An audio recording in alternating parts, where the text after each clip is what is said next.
This program was produced by and first broadcast on Radio Hawke's Bay, your community access media station. Thanks to New Zealand On Air for making this type of programming possible. I'm a dreamer of 3D pictures. Hi there, it's Nikki Mountain here from Dyslexia Unpuzzled, based right here in Hawke's Bay. Welcome to our monthly podcast where we dive into incredible stories of transformation and triumph from members of our community. At Dyslexia Unpuzzled, we are passionate about supporting neurodiverse individuals and their families to overcome challenges, whether it's with learning, focus, or navigating life with neurodivergence. As always, we are broadcasting right here on Radio Hawke's Bay, 104.7 FM and 1431 AM. So I'm really privileged today to have Jodine McIntyre, my apologies Jodine, from Social Smarty come and join us today. So Jodine, I'm really excited about interviewing you this morning, so thank you for being here. It's lovely to have you with us. So just to begin, could you please tell us a bit about yourself and your business, Social Smarty? Sure. So I'm born and bred Hawke's Bay girl, so I have travelled but lived here most of my life. For the last 6+ years, I've been helping business owners, professionals, marketing professionals, leaders, all sorts of people understand the weird and wonderful world of social media and really how to market themselves through social media channels. So I do that through one-to-one sessions. I have clients all across New Zealand and further abroad. I have a membership. I have my own podcast. I do workshops. You might see me pop up around Hawke's Bay running various social media workshops. So, yeah, I absolutely love what I do. Well, you do a very good job of it too, Jodine, and if you ever get a chance to do a workshop with Jodine, I highly recommend it. She's amazing and talks in plain language too, which is great. Thank you. However, today, Jodine, we're focusing on a more personal aspect of your life, and this is your experience parenting a neurodivergent child. So what's your journey been like as a mum of a child with ADHD? Yeah, I mean, it's obviously been quite difficult, and I'm a little bit nervous about speaking about this topic today because I don't feel like a subject matter expert. So when I think about social media, of course I know that inside and out, but when it comes to parenting a neurodivergent child, I'm still finding my feet. I'm still trying to figure out what to do. Am I doing a good job? Am I doing things wrong? All those sorts of things. But yeah, it's definitely had its challenges. Absolutely. So with the symptoms of ADHD, are they consistently the same or do they change from day to day? And if so, is there a typical day with your child?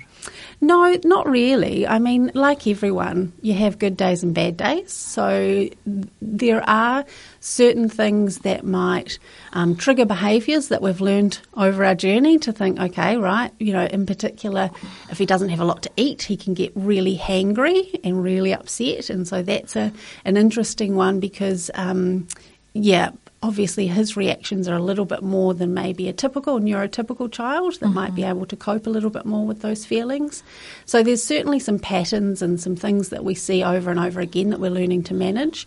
But no, I mean, just like any kid, they have good days, they have bad days. Yeah. So there really isn't a sort of typical, ADHD sort of style day. No, I would imagine, if they were able to be more predictable, it would be much more easy to parent, I imagine. Yeah. So, how have your teachers and the school staff responded to his needs? Yeah, they've been amazing. So through the diagnosis process, the school is heavily involved because a big part of his day is spent outside of the home. So there needs to be the school involvement when you're going through that diagnosis process. So they were absolutely amazing through that process and, answering all of the questions, filling in the forms, speaking with us about what they see when he's at school. And then the flip side of that is, okay, now we've got this diagnosis, what do we do now? How can the school support him? And I think it really comes down to understanding. And once the school understands, or, that they have a bit of a knowledge around what this ADHD thing means, is that they can then adapt to, helping him in certain ways. So there's not really, the interesting thing is he also has dyslexia. Mm-hmm. And when it comes to dyslexia, they have a real toolbox. So they can pull out some certain tools. There's programs he has on his computer. He has a reader-writer support when it comes to exams or testing, things like that. So there are specific tools. But when it comes to ADHD, because there's different types of ADHD and there's different children and they present in different ways and girls versus boys and all those sorts of things, there isn't really, as far as I'm aware, a standard ADHD toolbox. No. So it's just about how that individual teacher and how the school sort of supports him. Yeah. But the understanding is the biggest part. I think if you had a teacher or a school that didn't, and I don't want to say make allowances because that's not the right thing, is, sometimes behaviour is just naughty behaviour. Mm-hmm. It's not ADHD related. Mm-hmm. But also, if there are some things that the teacher might do to support him, if he is having a bad day, there's a little bit more understanding there and the reasons why things might be going wrong. And then, of course, there's the medication side of things because we've chosen to medicate. We do have medication which is at school, locked away, so that if we have a day where we forget to take it, he can pop to the office and take his medication. All sorts of little things like that, but it's all very sort of individualised to the child.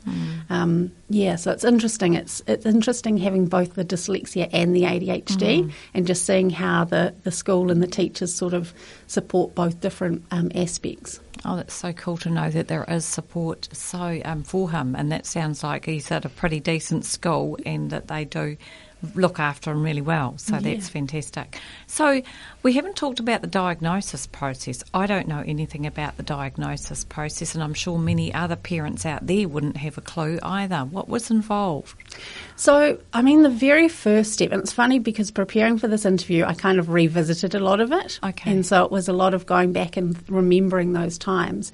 The first thing that actually happened was we needed to recognise that we needed help. So for us, we just thought he was a difficult child, or he was highly strung, or he was emotional.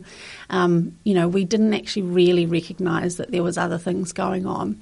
But two things really changed that is, number one, when he was at school, he was struggling. So the teacher actually said to us, look, something's not right. Your boy is really struggling to learn. He's getting a little bit left behind. So that was part of it. And then the other side is actually our family. So we had Christmas Day at our house and we had all the family there. And my boy had a real bad day. He was really overwhelmed. And anyone who has a neurodivergent child knows that Christmas is full on. There's a lot of emotions. There's the build-up beforehand, the lack of sleep potentially because they're so excited about Santa visiting. Everything's out of routine. There's more sugar involved. You're typically a little bit more relaxed with what they eat that day. And so Christmas Day was a nightmare. And what happened was our family actually stepped in. So we had all the family there and they said to us, this is not normal. Like, this is more than just a child that, has had a bit much sugar. And so they actually spoke to us and said, it's time to reach out and get some support. And that was a really hard thing to hear because it almost felt like there was something wrong with our child. And, the family's saying, your child's got something wrong with them, you need to get this sorted out. So first of all, I was quite defensive. But then when we actually spoke to our GP, so first step was actually making an appointment with the GP. So when we spoke to the GP, I went to the appointment and I took my boy with me. I wasn't sure whether or not to just go and have a conversation or actually take him with me. So my son and I went to the GP appointment together. And so I'm sitting there and I'm, trying to communicate without, saying anything awful about my boy who's sitting right next to me while he's climbing over the chair and under the chair and he's playing with things he shouldn't. And the GP just looked at me and he just said, it's pretty obvious what's going on here. I'm going to refer you on to the public. So everything happened through the public system. So he referred us on to the hospital or the DHB or the public health system. And then there was a big wait. So it was about 6 months. And so for 6 months, we really sort of battled and weren't sure, were we doing the right thing, and, really looking forward to this appointment because we thought, great, we're going to have someone to talk to at least. So after 6 months, my son and I went along to an appointment with a paediatrician at the hospital. And we sat in a room for about an hour and a half.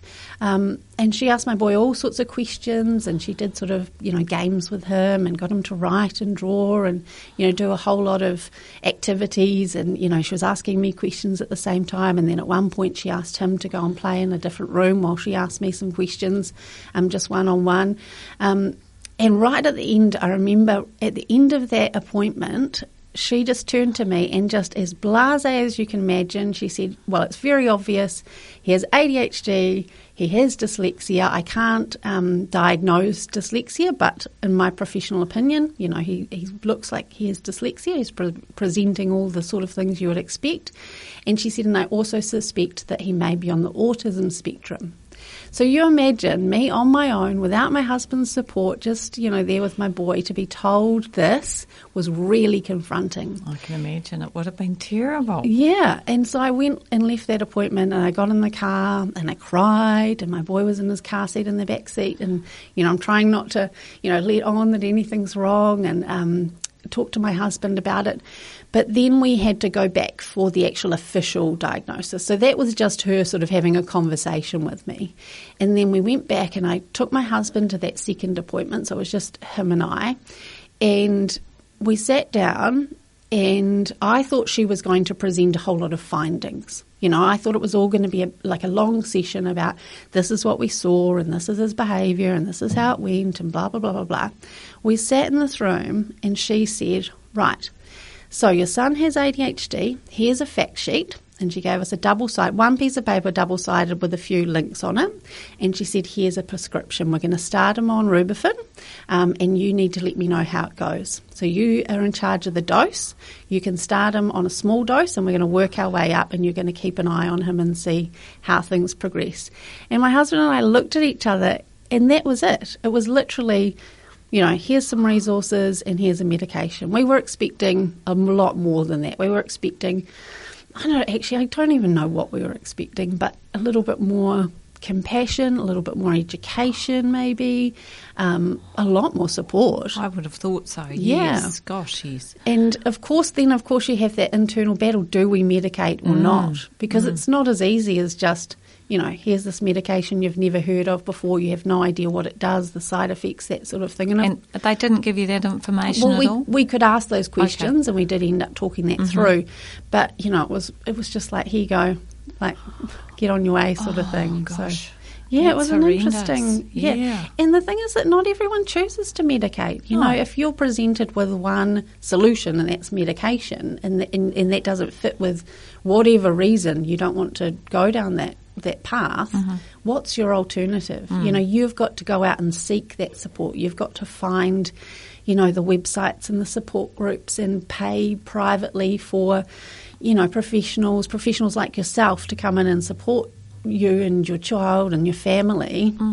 It's just, it was really confronting. Gosh, it's a hard journey, all right. And how long was that process? So it was 6 months for the original appointment, and then it was quite quick after that we were back, and then it was just straight onto the medication, and they actually sent a report to the school as well, so that the school was notified. Well, that's, thankfully for that. And is he coping okay on medication? Has it made a difference for him? Yeah. Well, as I said, it was a real sort of decision to make. Do we medicate or not? I talked to lots of other parents around that decision. We did lots of research around natural supplements and what we could do on a natural sort of basis. But in the end, we did choose to medicate. So we started on a low dose, and it takes a while to get that dosage right. Also, for the first 2 weeks, it's a real roller coaster. That first 2 weeks on medication, it's not just here's a magic pill and overnight everything's fixed. But I do remember really clearly he went to school and it would have been just a few days after starting the medication, and I got a text message from his teacher, Mrs. A, absolute sweetheart. I got so lucky having her as a teacher through this whole process. But Mrs. A sent me a message and she said, "I'm in tears. Your boy has just sat down and written a whole page of writing." Oh my She goodness. sent me, she took a photo of it and sent it to me, and I was in tears, she was in tears, and she said he has never had the focus. She knew he could do it, but he'd never had the focus to just sit down and write. Wow. And she said it was just like, something had just switched in him. So That's incredible. yeah, Isn't it? that was enough validation for me that we'd Okay. made the right decision. Oh, well, that's good that you can, and just the difference in focus and the results of that just speak volumes, doesn't it? So that's cool. Yeah. Gracious. And so are his moods a whole lot more even than they were now? Or? Well, that's the tricky thing is with medication, and I know that this is not the case for everyone because there's lots of different types of ADHD medication, and and as I said, some people choose not to medicate. But what we've found is that when he's on the medication, he's a lot more sort of even is how I'd describe it. So there's less highs and lows. He's less impulsive, less reactive. He's just a little bit more steady, which means that he can focus. Oh, that's cool. So the medication lasts while he's at school. So the school gets the very best of my boy in that respect in terms of focus. Right. When I pick him up, there's a couple of things. It's number one, the medication he's on is also an appetite suppressant. So it's very normal for him not to eat all day long. So we try and get a good breakfast in the morning before he takes his medication, but he very rarely touches the food in his lunchbox. So he's hangry. The other thing is when the medication wears off, he just feels a bit icky and he can get a little bit emotional.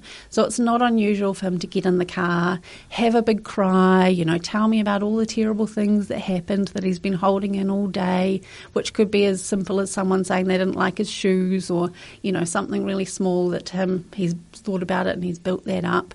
And he's starving. He needs to eat. So, yeah. So during the day, I think it's definitely improved, but of course you as a parent you often sort of wear the brunt of that medication wearing off. So, and lots of people will give their children breaks on the weekends or breaks during the school holidays, and often that's related to the eating. So one of the big things when we go on medication is that the paediatrician is keeping an eye on his weight, so he gets weighed often.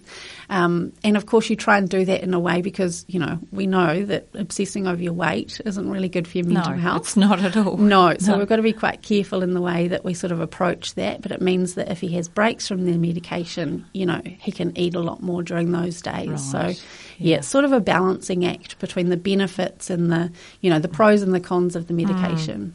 Oh, well, that's quite a trick for you to pull, Jodine. It is. Woman of many talents.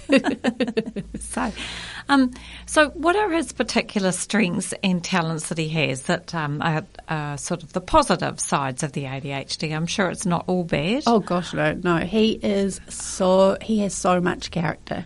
He's just really funny. He is very quick-witted. Something else that I love is his problem solving, and it's a little bit of a cliche with ADHD is that they can look at things in a different way.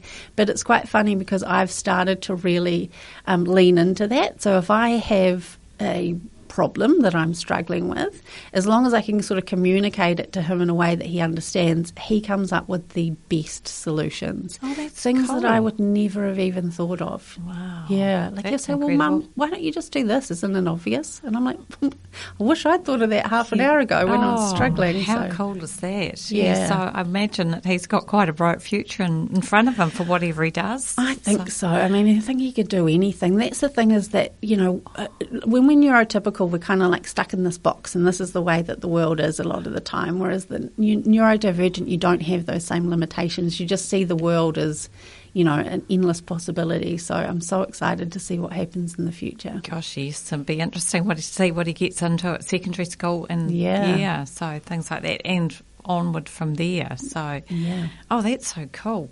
Problem solving these days, gosh, we need so many more people that can do that, don't we? Yeah. So, absolutely. So, if a parent listening today suspects their child may have ADHD, what first steps would you recommend?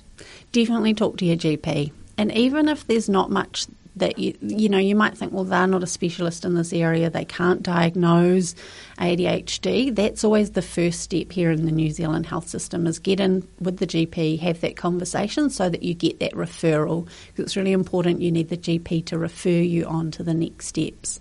The tricky thing is that, I've talked about my journey and it was challenging, but I'm so privileged. I've got all the support around me. I've got family, I've got money, I've got a car, cost of living crisis. I've got time. I can take time off work to go to these doctor's appointments. Like, I can't imagine. You imagine if you're a solo parent, struggling with the cost of living crisis. You've got young ones at home that you've got to care for.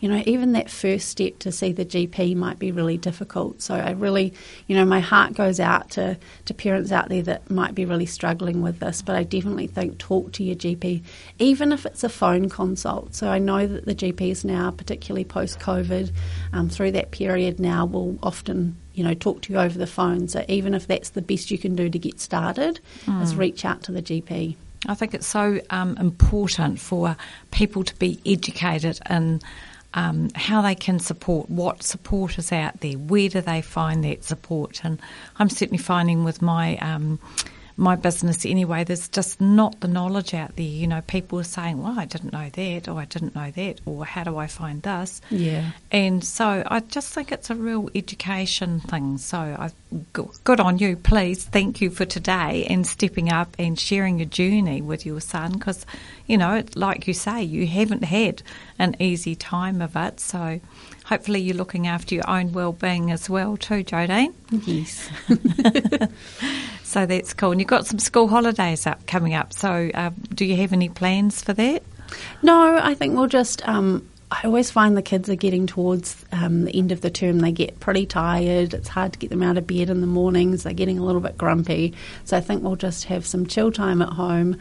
Hopefully we'll get away at some point. But, yeah, nothing specific planned. Oh, that'd be cool. Chill time sounding pretty nice at this stage of the day too. So, Jodine, I really appreciate you for coming in today, and thank you so very much for sharing honestly and generously about the trials and tribulations, I suppose we could call them, with your journey and almost a battle with ADHD to this point. And I certainly hope that your son will, be able to manage his learning and improve his behaviour and get advanced with his schooling with this new journey that you've gone on with him. So, best of luck to both you and him. So, before we wrap up today, do you have any other words of encouragement for parents raising neurodivergent kids? I just want to pass on my empathy, really, because it is tricky. And one of the big things that I've been impacted on is the kind of stigma that's associated with it. I know the thoughts I had around ADHD before I really learned about it and before, my son's diagnosis. And there's this real assumption that ADHD is naughty boys, bouncing off the walls, and that's all ADHD is. So I think that, that can be a real challenge in trying to decide who you want to tell, and, you may feel a little bit of shame associated with that, and I think that's very valid, but also there is a lot of education out there, and I think that maybe that is shifting a little bit, that stigma, but definitely reach out for support, talk to other parents, and that's been a real lifeline for me. I'm lucky that I've got a couple of other parents in my sort of friendship group that have gone through this, so I can talk to them. There are Facebook groups. There's a really good one here in New Zealand, which is ADHD Parents of New Zealand, something like that, some combination of that. And in that Facebook group is just all sorts of stories. And, some of them are really tragic, and you hear about, solo parents that are really coping with some tough stuff. But there's also great stories in there. There's lots of sharing, lots of shared resources, links to different articles, podcasts, all sorts of information in that Facebook group. So I think that's been a real help for me as well. Oh, that's cool. You can never have too much information, so that's awesome. Thank you so much, Jodine. And for anyone who wants to connect with you or learn more about Social Smarty, where can they find you? Well, my website is socialsmarty.co, and you can find me all over social media at socialsmarty.co, Facebook, Instagram, LinkedIn, TikTok, all the usual places. I'd love to connect with anyone. Awesome. That's amazing. Jodine, thank you so much for coming in again. And to our listeners, remember that neurodiversity is a strength. With understanding and the right support, every child can shine in their own unique way. If you have any feedback or would like to share your thoughts, feel free to email me at dyslexiaunpuzzled@gmail.com. You can also connect with me on social media. I'm on Facebook, Dyslexia Unpuzzled, LinkedIn and Instagram under Nikki Palamountain, Nikki 2 I's and 2 K's. And thank you so much for tuning in today on Radio Hawke's Bay, 104.7 FM and 1431 AM. If you miss part of the program or want to share it with others, it will replay on Tuesday at 12 o'clock. So go out there and spread the word. Thank you so much again for listening. Nikki Palamountain, Dyslexia Unpuzzled. Of 3D pictures, I'm a traveler of a different kind.